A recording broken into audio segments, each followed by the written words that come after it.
We're getting to the end of earnings season, but it's not over quite yet. You're in the right place, folks, because this is where the money is.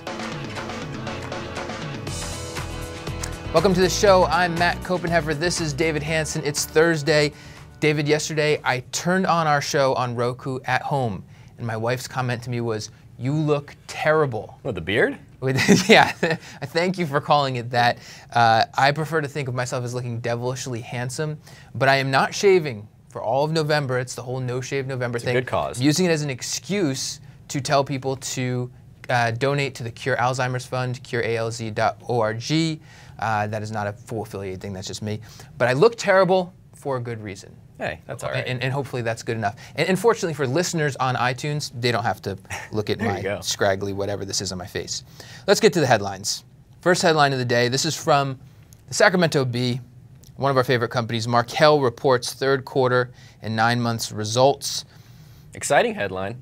Exciting headline. It was exciting quarter. I mean, really, these Markel guys know how to party. Overall, I thought it looked like a fine quarter. This is the kind of business where quarter to quarter, you're not going to see any huge changes.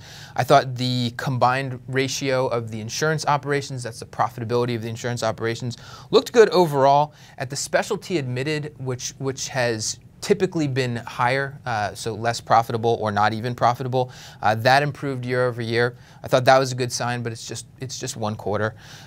Altera, the reinsurance operation that Markel just recently acquired, the underwriting was unprofitable for the quarter, but there are other expenses baked in there. Yep. Again, just one quarter, and Markel is applying its special secret formula of underwriting there. They actually said in the quarterly report, the SEC report, there's a favorable development for the quarter for Altera, which means that they basically added back stuff that they didn't have to pay out from prior years. Which is good. But they said most of which was offset by the impact of applying our more conservative loss reserving philosophy to Altera's current year loss reserve. So Altera's their operation is going to be getting a little bit more conservative, just like Markel is, and that'll hurt short term. But just like, this is the reason we love Markel, because they're so conservative and they're so good at underwriting. It was a huge acquisition. This isn't going to be a seamless transition, and that's why the quarter was a little bit messy with Altera coming on. But they did like the underwriting to begin with. Right, for sure. But it's going to take time for this to flesh out and for them to get the Markel kind of image and culture around the entire company. So maybe not too much exciting this quarter, but the long-term prospects are still there. Last quick note here, equity investments, big deal for Markel. They've been doing well, done well so far this year. CarMax, the largest holding in the portfolio, up 30% this year. Berkshire Hathaway, the second largest holding, up 23% so far this year. There you go. All right, next headline comes from Fool.com. This is our own John Maxwell. He says, Annaly Capital reports disappointing earnings. And they reported last night. I think the stock's down maybe 3-4% this morning. I wasn't that surprised by the quarter here. I mean, we knew they were going to be conservative. I wasn't expecting a huge blowout quarter. Net income lower, book value a little bit lower. It looks like we're moving towards probably a dividend cut for Annaly. That's probably not a good thing for some people. Another dividend cut for Annaly, and we might be moving into the territory where people start to swear off these mortgage REITs, in my opinion. Once those dividends continue to get cut, I think a lot of people may run for the hills here if you're not getting the income, but I think the economics of the business still makes sense over a longer period of time. I think there are definitely headwinds in the next year or so, but over time, I think Annaly can still produce good returns for shareholders. Leverage at Annaly right now at 5.4 times. Very low. That is very low. That is very defensive. Typically, you're really looking at the 8 to 9 times range, but that's when the management team would be feeling more confident about the environment. Spread at just over 1%. That's not great at all. Return on equity at 5.87%. And like you said, the dividend down. This time last year, it was at 50 cents. Q2 it was at 40 cents. Q3 it was at 35 cents. That's bad news for a lot of people. The question in my mind is this, what's going to happen? I mean, obviously that's the question for everybody. 2003 to 2006, we saw interest rates go up. That's a lot of the problem that we've been seeing now. The stock took a big hit then. The dividend took a big hit then, but it was able to recover in 2007 on when we got into that sweet spot. The problem this time around is that there's not really that respite. We can't expect that in the near term, interest rates are going to turn around and start going down again because they're already so low. So it's a little bit more concerning from that perspective, but I'd rather be looking at and testing the waters now than 2 years ago or a year ago. Yeah, and with leverage so low, they have the opportunity to ramp that up if there are opportunities out there. So you're not investing in this company for right now. The situation doesn't look good right now, but I think if you trust the management team and they can ramp up and that's leverage. that's the important thing. Exactly. It's the management team. Yep. Final headline? Final headline. It's hip to be Square. Square exploring 2014 IPO with banks.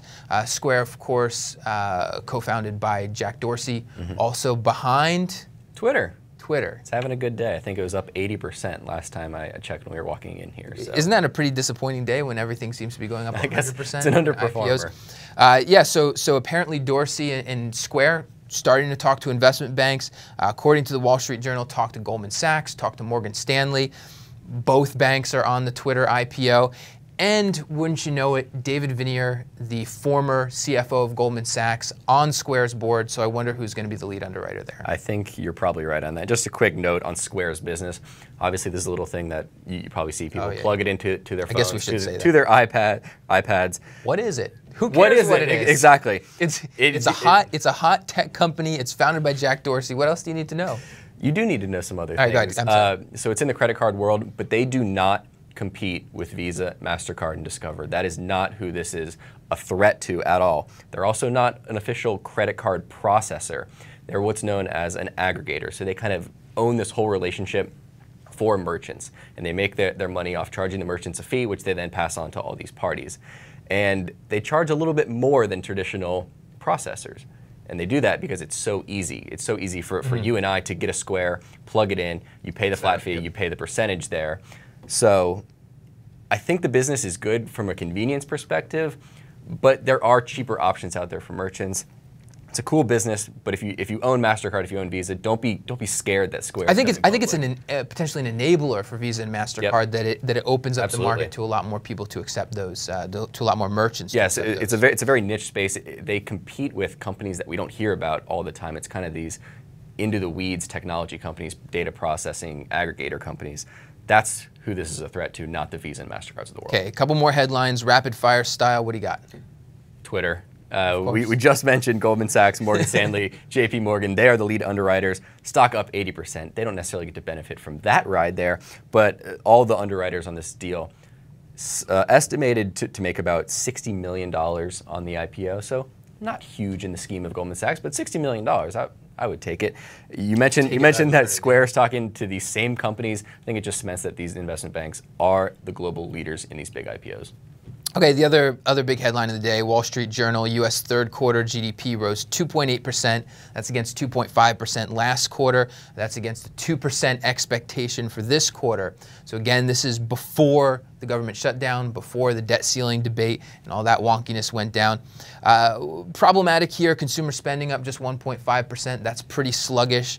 And of course, we're going to have revisions going forward to this number. So who knows whether it will be 2.8% or 1% or 5% a couple months from now. And our colleague Morgan Housel recently wrote an article basically saying, hey, GDP readings don't really tell you too much about the stock market going forward. It could be a 4% growth, but that doesn't mean that we're due for big stock market gains. So it's important in terms of the health of the banks, but overall stock market moves, not important really.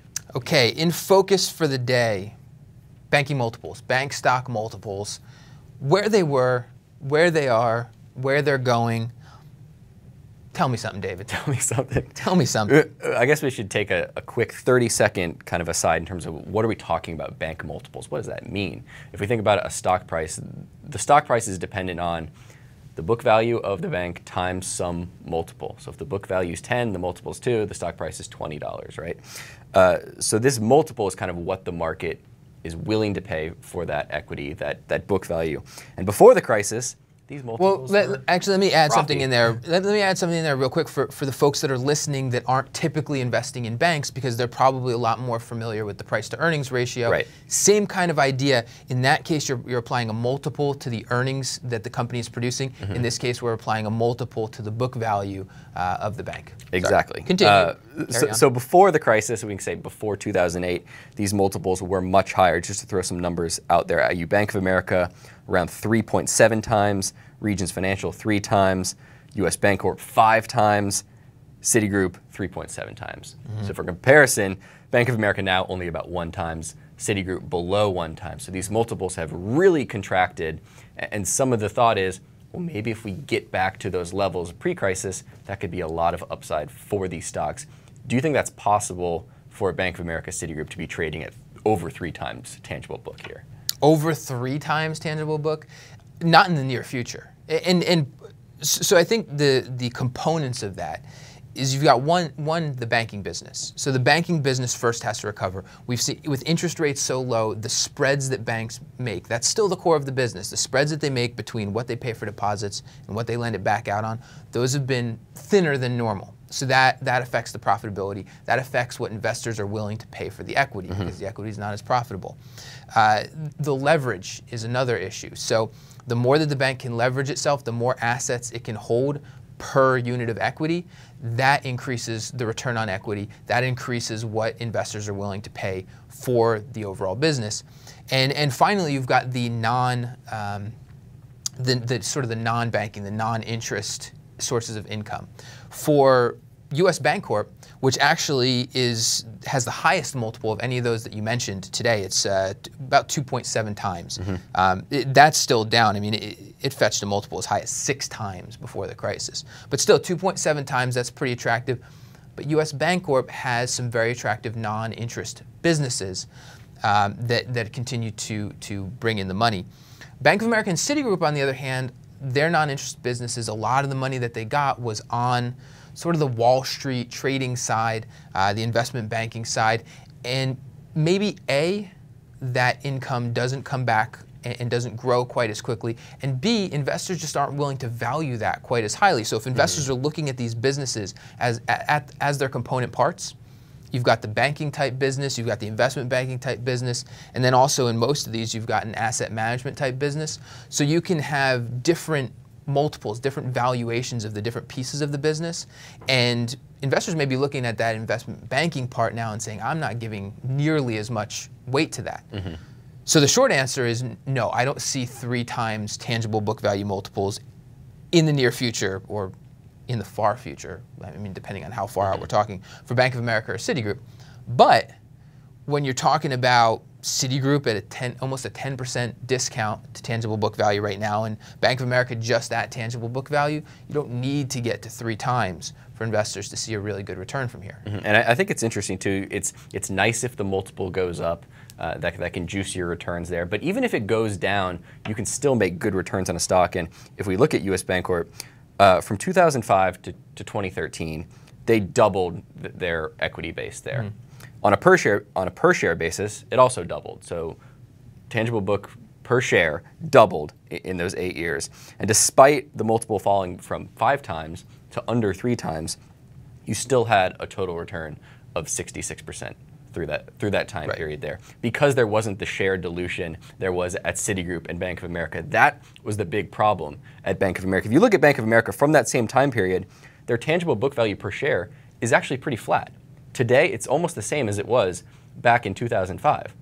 But that multiple and the share dilution just absolutely crushed the returns. You're down 60, 70% from 2005. So the share dilution, the multiple contraction, that's what really hurt banks like Citigroup and Bank of America. So looking ahead, it's 2 factors. This oversimplifies it a bit, but it's 2 factors that investors are going to be looking at. It's one, this multiple that we're talking about. Multiples are much lower than they were. And multiples are driven by the returns that the banks earn. If a bank's earning a very low return, right now I've got Bank of America, this is Capital IQ's reported numbers, so this is a little wonky, but 3.3% return on equity. Investors aren't going to pay a lot for that. They're not going to pay a high multiple for that. Citigroup, 6.3% return on equity, same deal. So it's the multiple, so how much they're willing to pay for the multiple, and then it's also the value of the tangible book value per share. And that grows over time. So you've got the potential for multiple expansion, you've got the potential for growth. So that's every year bank earns profit. Some of that gets paid out in dividends for most banks, some of it goes to share buybacks, but then the rest of it gets added into that tangible book value per share. So that grows, potentially the multiple expands, and that's where returns come from. Moving on to our next segment, looking at one of these banks more specifically, we have the mailbag. We do have another question from the mailbag, and keep them rolling in. We love the questions. This one is about Citigroup, one of the banks that we just talked about. And the question is from Goofy Goof T. And he says, I might be one of your only Zune listeners, and I'm so thankful that he told us he's listening on a Zune, because that's awesome. If anybody else is listening on a Zune, let us know. We want to know what our Zune listener population is. And he says, but I was wondering about how you feel about Citigroup and where it's headed. I've been in for 3 years now. And when I saw that he's been in for 3 years, my first thought was, oh, it's probably had a good run. But I kind of forgot about that. Oh, yeah, 2011, yeah. Dipped a little bit back down. So the stock's up, but it's lagged the market pretty significantly the last 3 years. Matt, you're a shareholder. Give Goofy Goof T some guidance here. Where do you see Citigroup going? I really like Citigroup. I like the leadership at Citigroup, and Corbat is turning it into, I think even more so, I think even more so than Bank of America. Corbat is turning Citigroup into a pretty vanilla banking operation, but with the global opportunity. The current results are bad. I mean, they're just bad. So if you're looking at the results right now, they're not very encouraging. But the idea is that you get Citi Holdings, continue to get that cleaned up, and Corbat's got to have a good handle on that because he ran that business before he was CEO. So you get Citi Holdings wound down, and then you get Citicorp, which is kind of the good businesses that they like. You get them to be a more prominent part of the business, and you continue to benefit from that global exposure, which I do think is a benefit. I think there are obviously some risks, particularly in the emerging markets. We talk about China. Everybody's concerned about China, and I think a lot of the other emerging markets, there are concerns as well. However, I like the idea of being exposed to all those markets because you're going to see better growth over time from those markets than you will for the U.S. Yeah, and Corbat's come out and said he set the goals that they want to get to return on assets of around 1%. With decent leverage, they'd probably have an ROE of around 10, 12%, and baking in the discount that it's trading today. If they hit those goals, which they're not guaranteed to hit them, but if they do, I think you can expect pretty solid returns out of Citigroup. Yeah, we talked about earlier in the week, would you rather short Bank of America or Citigroup? I'm not shorting either one of them, but I just feel like at this point, Citigroup just has a better handle on things and has less big risk that it's facing than Bank of America. I own both, but I'm a big fan of Citigroup, and it took me too long to get there. Oh, the other thing that I should mention is Citigroup's equity base and capital. They've just gone over and above building that equity base, and that not only keeps them safe, but it also is sort of a springboard for the future. As they work that back down, as they get the leverage back up, you can see better returns. Well, I hope Goofy Goof T is satisfied with the answer, and you can always email us. We're at WTMI@fool.com. That's the email. Email your questions, comments, and we will answer them here. It's what we do. That is what we do. Next segment, the game for the day. Game for the day. Game for the day is, I've got the wrong game in here. Fool in the blank. It is Fool in the blank. It's Thursday. It's Fool in the blank. Let's go ahead and get the first Fool in the blank up there. David, blank has taken Diamond's title as best banker. This was a tough one, and my first reaction was Lloyd Blankfein. Whoa. But that's not what I'm going to go with. I think John Stumpf has taken the title as best banker. You look at Wells Fargo compared to its competitors. We've talked about in this week how they've largely skirted all these issues, and most of the issues that have plagued the big banks. Very, very good manager of the bank, very good capital allocator in terms of when to pressure the mortgage business, when to step on the gas there, when to take your foot off the gas. I'm going with Stumpf. What do you say? I had to think fast because you stole my answer. I wouldn't have thought of Lloyd Blankfein though. John Stumpf has done an excellent job. Wells Fargo, though, has a good culture, so it's not hard to step in there. Let me throw out Steven Steiner, the CEO at Huntington Bancshares. I think he's done a great job since he's taken over at Huntington, and that was just after the financial crisis, really. Love his strategy, love the focus on customers. I'm a big fan of that business, and a lot of that is due to his leadership. Good strategy as long as they don't overpay for acquisitions. I would agree, but we'll see. Next scenario. Next scenario we got is blank is one company I'd like to see go public.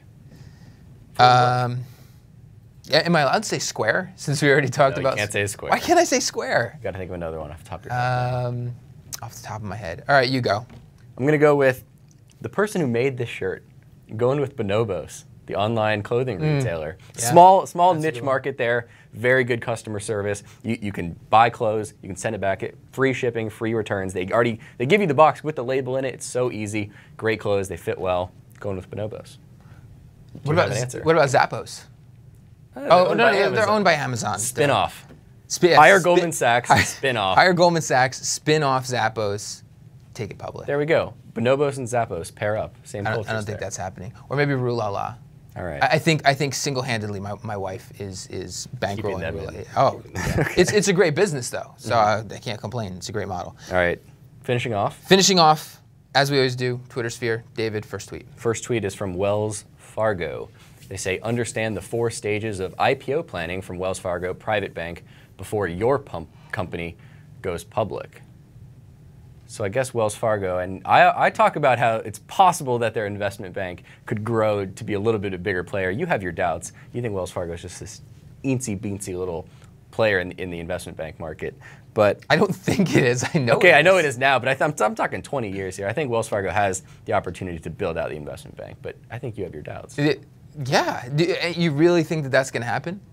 I think it's a reasonable expectation. Why? I don't know. I think it's a natural progression with them. They have the customer business. They have a big corporate business. They're doing business. They're lending. They're in the boardroom with these companies. I think it's a natural progression to bring on the investment bank. But could be. I mean, the big banks have a distinct advantage in getting investment banking business because they can provide the lending right along with the advisory services. So there's that. I just don't know. It's the brand isn't there to be able to compete with Goldman Sachs, to be able to compete with even Morgan Stanley, certainly JP Morgan. Remains to be seen. All right, next tweet. Next tweet. We've got deal breaker. Goldman Sachs spells out new Saturday rule for junior employees.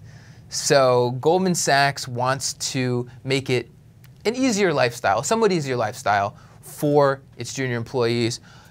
It's commendable. So one thing is that they don't want them getting sick, having bad things happen to them. When you work too many days without sleeping, without showering, without eating, all that kind of stuff, it's bad for you. And on the other hand, they want to attract the best. They want to attract the best and brightest, and making it a better work environment helps do that. And they want junior employees to make a career out of being at Goldman Sachs, and that's a good idea too. Now, whether that actually happens remains to be seen. I have my doubts. I think this is a classic unintended consequences here. Okay, you can't work Saturday, but those nights that you were going home at midnight on Wednesday, you're going home at 4 now. I think this is just going to kind of reallocate the time working to the middle of the week. Maybe. Having been in the investment banking business early in my career, I think what would be great with this is that if they realize, if the vice presidents and associates realize that they don't have quite as much time to dole out, they can't just assume that the analysts will be working around the clock every single day. Maybe they'll get a little bit smarter about what work they're having them do. I won't lie. I did a lot of work. I made a lot of pitch books that I never should have had to, that never needed to be made. Interesting. 24-year-old Matt's coming out and he's saying, final tweet of the day. Gotta find my happy place. It's from the Dumb Money. Gotta find my happy place. He says, it's hard to be really bearish on the Twitter IPO while using Twitter. Are you bearish or bullish on the Twitter IPO? I think I just said it's up 80% so far last time I checked. What are your thoughts here? If I had to guess, I don't think you're investing, but. I'm not, no, I'm not investing. As a rule, I don't buy IPOs on the first day. I just think it's a bad thing to do, and particularly when an IPO is up 80%, 100% on the first day, there is serious froth there. And so my deal is just step back, let everybody calm down, catch their breath, get their heads back together, and then I'll think about it. We were just talking about the investment bankers. I wonder all those analysts that worked all those late nights developing this valuation model saying it's worth $26. And then the first minute of trading, it's up 80. So it's, oh man, I did all that work and my valuation was not even close. That doesn't say that it's not actually worth 26. That's true. Are you buying? Are you buying Twitter? I'm not buying, but I do. We're big fans of Twitter here. Yeah, we are. We love Twitter. We're on Twitter at TMF Financials. So I like the business. I think Twitter's got a. I like Twitter better than Facebook. I'll put it that way. I don't think it's going around. I don't think it's going away anytime soon. I'll put it that way. I think it's going to be around for a long, long time. So we got the Twitter. Listeners, viewers can find us on Twitter at TMF Financials. They can email us, WTMI@fool.com. And probably should go ahead and mention we do have a special report that listeners and viewers can get their hands on. Email warren@fool.com to get that report absolutely for free. Warren Buffett's greatest advice. Sounds good. Sounds great. Well, that's our show for today, folks. I'm Matt Copenheffer. This is David Hanson. We'll see you tomorrow.